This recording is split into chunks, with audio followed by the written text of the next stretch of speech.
Hello மக்களே, இன்றைக்கி நான் என்ன சொல்ல போகிறேன் அப்படின்னு பார்த்தீங்கன்னா, நம்மளோட யூடியூப் சேனலில் ரொம்பவே பிடிச்ச பொருள் தான் எனக்கு அஞ்சரை பெட்டி. ஆமாங்க, நிறைய பேர் அஞ்சரை பெட்டி பிளாஸ்டிக்கில் வச்சுருப்பாங்க, சில்வரில் வச்சுருப்பாங்க, ஏன் கிளாஸஸில் கூட இப்போல்லாம் யூஸ் பண்ணுறாங்க.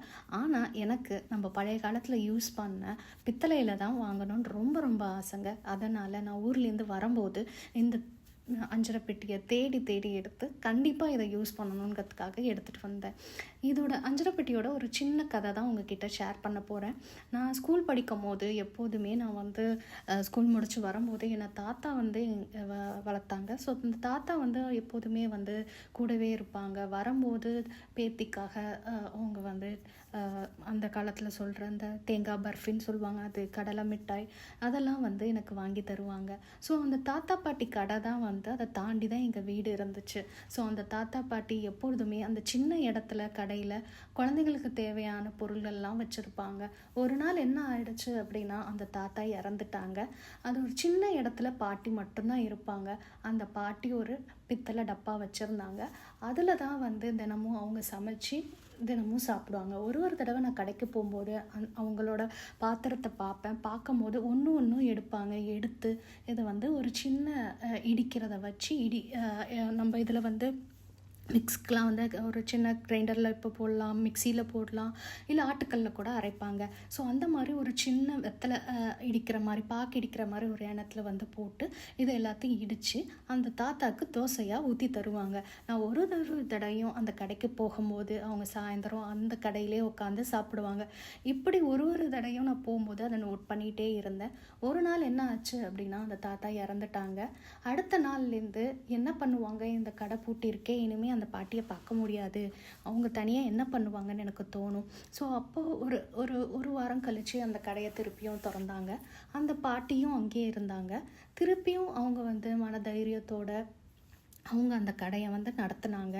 அப்போயும் அவங்களுக்கு தேவையான பொருளை வந்து சமைச்சு சாப்பிட்டுட்டு அந்த இருக்கிற சின்ன இடத்துல அந்த வீடையும் வச்சுட்டு அந்த கடையையும் அவங்க நடத்துனாங்க.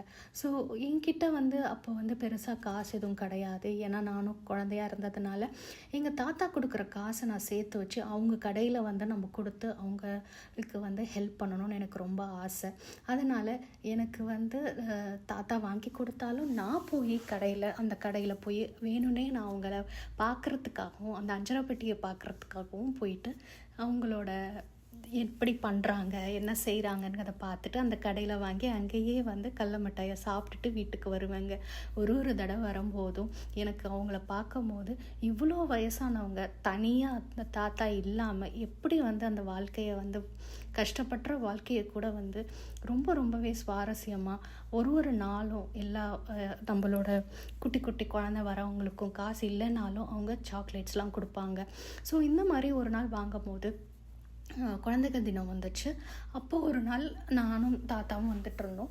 ஸோ தாத்தா வந்து உனக்கு கடையில் பிடிச்சதை வாங்கிக்கோங்க அப்படின்னு சொல்லும்போது எனக்கு அந்த தேங்காய் மிட்டாயும் கடல மிட்டாயும் வேணும்னு சொல்லி கேட்கும்போது அவங்க காசு எதுவுமே வாங்கிக்கல.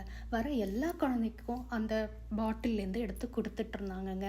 ஸோ கொடுத்துட்டு இருக்கும் போது காசு கேட்கும் போது நாங்கள்லாம் வந்து கொடுக்கலாம் அப்படின்னு கையில் வச்சுருந்தோம். ஆனால் அதை அவங்க வாங்கிக்கல. அதனால் என்ன ஆச்சு அப்படின்னா, என்னடா இன்னைக்கு குழந்தைகள் தினம், அதனால் யார்கிட்டையும் வேண்டாமா, நீங்கள் எல்லாரும் ஹாப்பியாக இருங்க அப்படி சொன்னாங்க.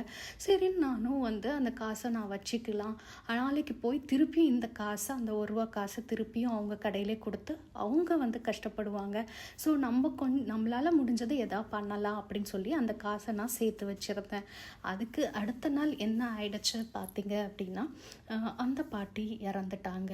நான் ஒரு நாள் வீட்டை விட்டு நாங்கள் வெளியில் கடைக்கு எங்கேயோ போயிருந்தோம். போயிட்டு வரும்போது ஒரு சின்ன கும்பலாக இருந்துச்சு. அங்கே வந்து என்னடா கூட்டம் அப்படின்னு சொல்லி பார்க்கும்போது அந்த பாட்டி இறந்துட்டாங்க.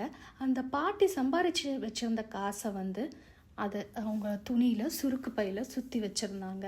ஸோ அதை வச்சே அவங்கள பணத்தை வந்து அடக்கம் பண்ணிட்டாங்க. அன்னைக்கு தாங்க புரிஞ்சது எனக்கு, வாழ்க்கையில் நிறைய பேர் நிறைய தப்பு நம்ம பண்ணாலும் நம்மளுக்குங்கிற ஒரு நம்மளோட உணர்வுகளையும் உணர்ச்சிகளையும் வந்து நம்ம புரிஞ்சுக்க யாராலையும் முடியாது. நம்ம இருக்கிற வரைக்கும் நல்லதை செய்யணும், ஹாப்பியாக இருக்கணும். ஏன்னா யாருமே நம்மளோட கூட வர போகிறது கிடையாது. அதனால் இந்த குழந்தைங்களுக்கு முன்னாடியே அவங்க சாக்லேட் வழங்கினதுக்கு காரணம் என்னன்னு எனக்கு தெரியல. ஆனால் சில நல்லவங்களும் இந்த நாட்டில் சிங்கப்பெண்ணாக அவங்க தனியாக வாழ்ந்தது எனக்கு ரொம்பவே ஆச்சரியத்தை கொடுத்தது. ஒரு நாளும் சரி அந்த சைட் நான் போகும்போது அந்த கடையை பார்ப்பேன். அப்புறம் இந்த பில்டிங் இடிஞ்சிருச்சுங்க. பில்டிங் இடிச்சிட்டு புது கட்டிடம்லாம் கட்டிட்டாங்க.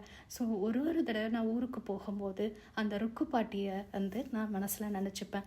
அதை வச்சு தான் இந்த அஞ்சரை டப்பாவை நான் வாங்கணும்னு நினச்சேன்.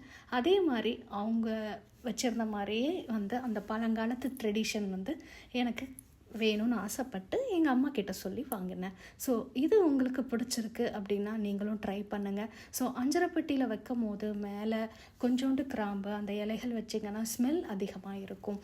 அதே மாதிரி ஈரத்தில் வந்து கை வைக்கக்கூடாது. அதனால தான் இதில் ஒரு ஸ்பூன் இருக்குது. ஸோ அதை எடுத்து நீங்கள் எப்போ உங்களுக்கு பிரியாணி நீங்கள் செய்கிறீங்க, இல்லை வேறு ஏதாவது ஒரு குருமா வைக்கிறீங்க, இல்லை வேறு ஏதாவது ஒரு செட்டிநாடு சமையல் பண்ணுறீங்க அப்படின்னா அதை எடுத்து நீங்கள் யூஸ் பண்ணலாம். ஸோ எனக்கு பிடிச்ச இந்த அஞ்சரை டப்பி ப்ளஸ் இந்த கதையும் உங்களுக்கும் பிடிச்சிருக்கும்னு நினைக்கிறேன்.